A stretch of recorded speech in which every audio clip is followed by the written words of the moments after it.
Hello, friends. Welcome to the Truth to You Daily Podcast with Brother Scott. We are thrilled that you have taken time out of your day to explore with us God's timeless truth. Regardless of who we are, we all need the light of God's Word to illuminate our path for this day. And now, here is our youth pastor, Brother Scott. Hello and welcome back to the Truth to You podcast. It is Wednesday, November the 16th, and our listeners know what day it is. He's here. He's back in the studio. The one and only Brother Sam. Hey, how you been, Brother Sam? Oh, it's been great. You have a good week? Yeah, especially because tonight is Turkey Teen Time. Oh, yes. Yeah, that's so true. Going to be doing some fun stuff. Oh, I always love that. All the teens, all kinds of special games who are listening to come out and don't miss that. Be a special evening for us. But Brother Sam, before we get into the more serious things, yes, you've got something for us that does a little of the more lighthearted nature. I do. What do you better? It's expected now. I'm in need of a good joke. You guys are entitled now. Okay. I don't know if you can bring it, but our listeners are hoping. So what do you got for us today? I do have. We're going back to the knock-knock jokes again this week. So okay. I do have this, and this was. I'm not going to tell you who it's from yet. You might be able to guess later. Okay. But it was from another youth worker. Oh, so, nice. Yes. Okay. All right. Here we go. Who's there? Here, let me start that again. Here we go. Knock, knock. Who's there? Scott. Scott who? It's got nothing to do with you. Just forget about it. Oh, no. Well, you know what? It was definitely unexpected. Mm-hmm. I wasn't ready for the voices again, but you're good at that. I wasn't ready for them either. It okay. Just came out. Yeah. Well, can our listeners? That one's going to be a more difficult one to use. I feel like because they got to get the inflection and the special voice and all of that. Mm-hmm. But they're free to use it. Yeah, I'd say so. And you're speaking on behalf of this other youth worker. Yes. I'm not going to say who it is, but it's one of the youth worker ladies. And so if you see, okay, you might be able to ask around. See was this made up? I do not know. I did not actually. I don't think it was. Okay. I don't think it was. But I'm not positive, so you'll have to ask around. We have to do some digging on that one. Yeah, do some digging. Okay, all right. We're going to jump into our memory verse. We're looking at 1 Samuel 12, verse 24. You'll have an opportunity to say that tonight in group time. Bible says, "Only fear the Lord, serve him in truth with all your heart, for consider how great things he hath done for you." 1 Samuel 12 and verse 24, one more time. "Only fear the Lord, serve him in truth with all your heart, for consider how great things he hath done for you." As always, don't miss the truth behind the memorization. Excellent verse here. Okay, we're in the book of 1 Samuel, and we're reading today 1 Samuel chapter 4, and I'm going to throw it over to you, Brother Sam, so you can go ahead and read this verse for us. And we'll spend some time talking about it. Sure. So the verse for today is 1 Samuel 4:18. I'm just going to read the end part of the verse. Okay. And it says, "And he died, he being Eli, for he was an old man and heavy, and he had judged Israel 40 years."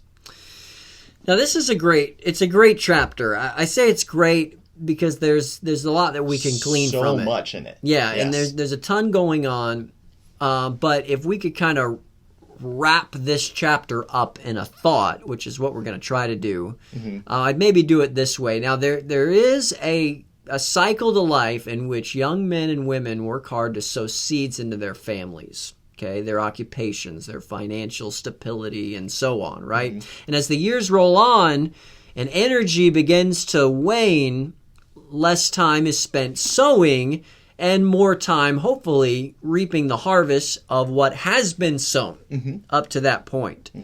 So, point one of our conversation today, I would say that a person who has sown seeds throughout the course of their life will reap the benefits as they age, for better or for worse. Let's develop that thought just a little bit. And what example could you give, not necessarily a spiritual one, but an example nonetheless that sort of goes with that thought? Yeah, I guess sort of a secular example, you might say, would just be, in the workplace, me, for instance, I work, for those who don't know, I work in IT, systems administrator, so I do all kinds of fun stuff with computers and servers, but in our industry, you're always learning. It's not like, when I graduated college, I kind of thought, school's done.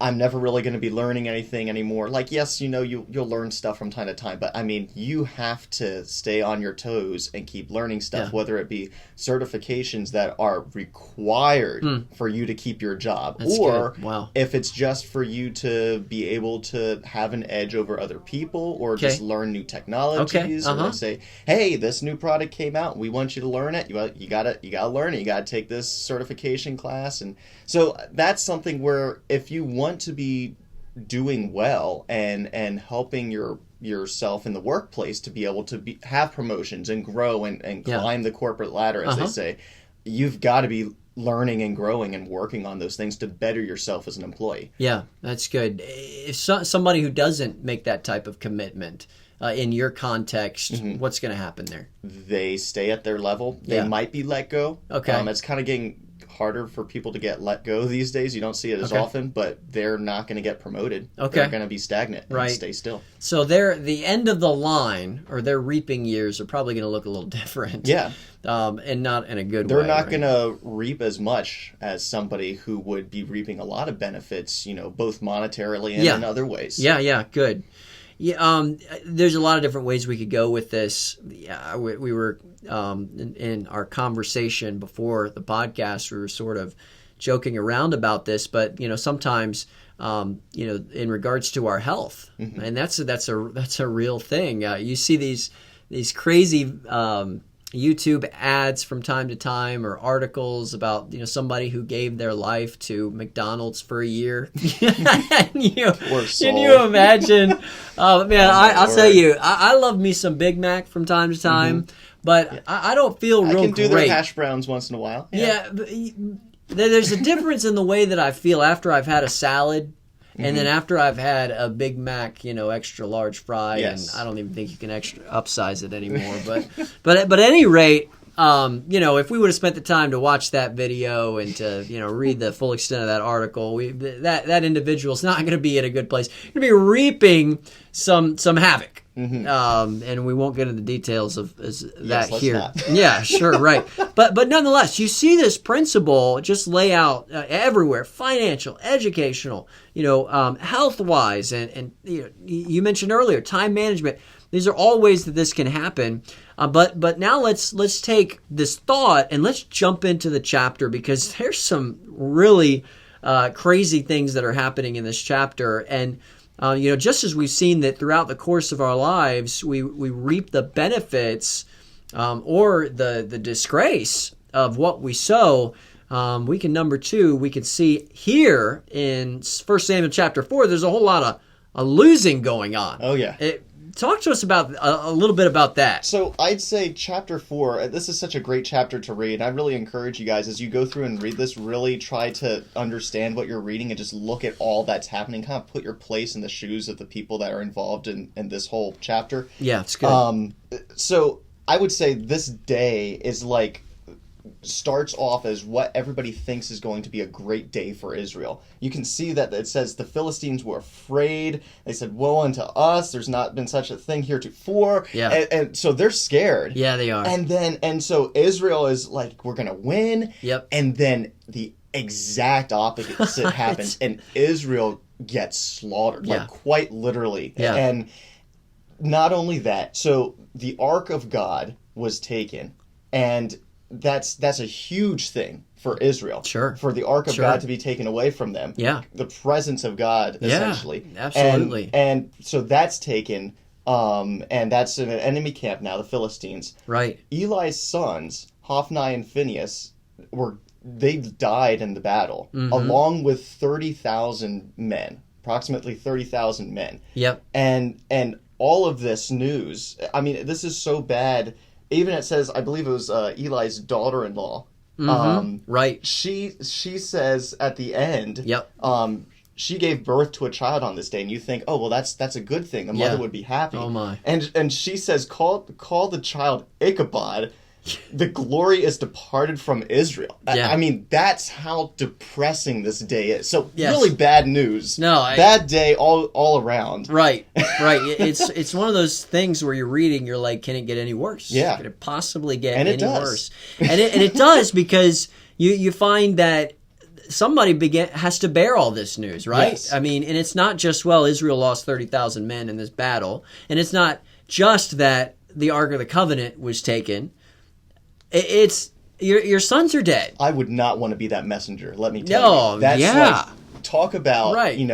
bearer of bad news. I mean, Sure. that's... I'm writing that on a piece of paper and just slipping Yep. it, and then I'm running Slide away in under the opposite door direction. and run as fast as you can. Sure. And I mean, we're having fun a little bit here, but the honest truth is that this was a lot of loss. Oh, yes. And Eli is reckoning with some things here, and we're going to talk about that. But he it's not that they just lose these things; he loses his life. Yeah. Because of these events, and at a time when Eli should really be reaping the benefits, and maybe the honor that often comes upon people who've worked hard and lived full lives and given themselves in high commitment. In a situation where that should be going on, boy, he's losing, and he is being dishonored. Yeah. In death. Mm-hmm. And we could talk a little bit about why this is happening. And let me ask you that question, maybe. Why is all of this happening to begin with? There's a lot of bad decisions that not just Eli made, but Eli had made, Israel had made. Yep. But one thing that stands out to me is just Eli's handling with his sons. Yeah, I mean, absolutely. It doesn't say it, I don't think, in this chapter, but farther back, his sons were not doing what they should be. Yeah. And that's putting it mildly. Yes. Yeah. They were very wicked. Indeed. And so a lot of this, I believe, is judgment on Eli. Yeah, absolutely. Because he essentially failed as a father. Yeah, 100%. And it's just a really difficult thing here. But you mentioned something earlier when we were talking in relation to the Ark of the Covenant and Eli that I think that our listeners would benefit from. Could you make that connection again? I actually forgot what I had said. Maybe you could refresh my memory. So yeah, we were talking earlier, and you pointed out that the way it says it in the Bible in this chapter is that Eli does not kick back over and die because of the news of his kids, but rather what? Right. When he heard that the Ark of the Covenant was taken, that's what set him, to fall backwards in his seat. Right. And I think that's, really interesting.